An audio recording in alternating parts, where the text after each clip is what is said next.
चुनाव को लेकर एग्जिट पोल्स के अनुमान सामने आए, तो वहीं आज 2 राज्यों में हुए विधानसभा चुनाव के नतीजे भी सामने हैं। इस बार लोकसभा चुनाव के साथ साथ 4 राज्य जिनमें अरुणाचल प्रदेश, सिक्किम, ओडिशा और आंध्र प्रदेश में विधानसभा के चुनाव भी संपन्न हुए। अरुणाचल और सिक्किम विधानसभा के लिए 19 अप्रैल को पहले ही चरण में वोटिंग हुई थी और जिसमें आज अरुणाचल प्रदेश और सिक्किम में चुनाव के नतीजे भी सामने हैं।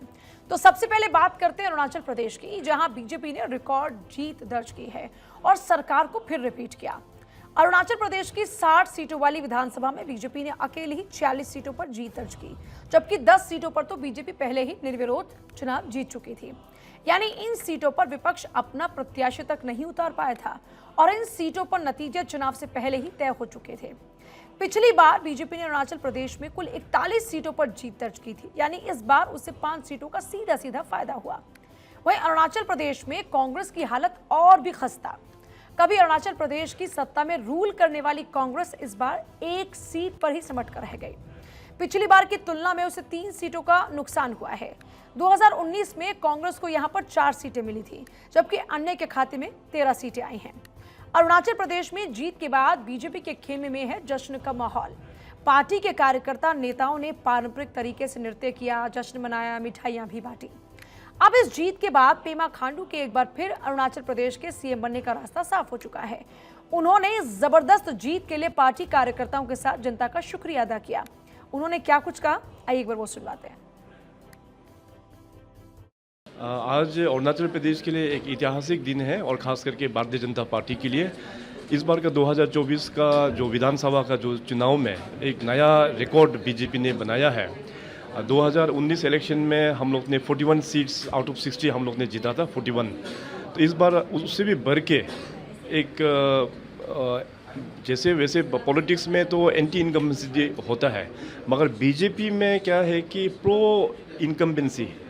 तो अभी 41 सीट्स 2019 में जीता, 2024 में 46 सीट जीता, तो इसका मतलब प्रो इनकम्बेंसी का ये एक सिग्नल है।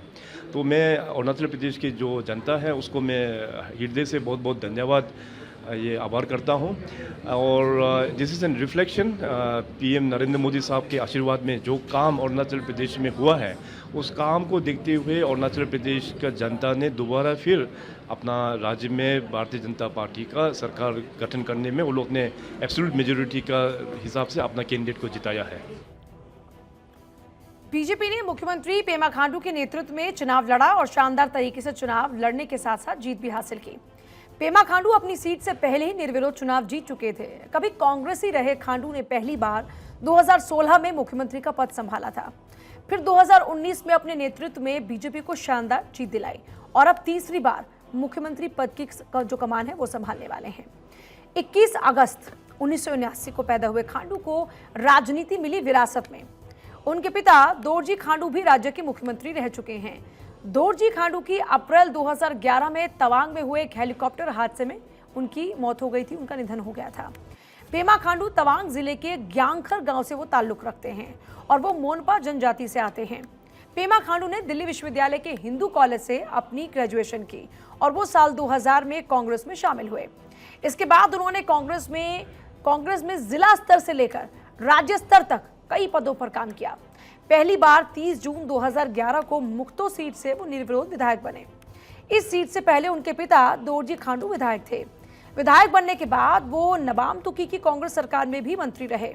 हालांकि बाद में उन्होंने मंत्रिमंडल से इस्तीफा दे दिया और पार्टी के अंदर हुई उठापटक के बाद 16 जुलाई 2016 को पेमा खांडू को नबाम तुकी की जगह कांग्रेस विधायक दल का नेता चुन लिया गया, जिसके बाद वो 37 साल की उम्र में अरुणाचल प्रदेश के मुख्यमंत्री चुने गए।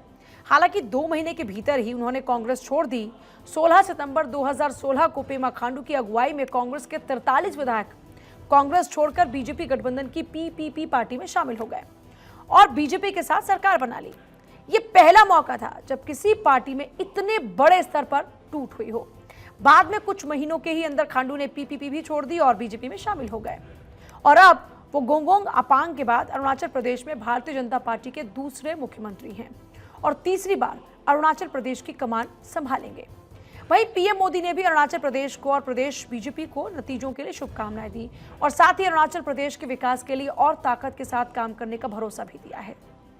तो ये बात हुई कि किस तरीके से आपने देखा कि जब जीत हुई तो जीत के साथ ही पीएम मोदी ने लोगों का शुक्रिया भी अदा किया और भरोसा भी दिलाया कि आने वाले दिनों में और किस तरीके से बेहतर काम होगा।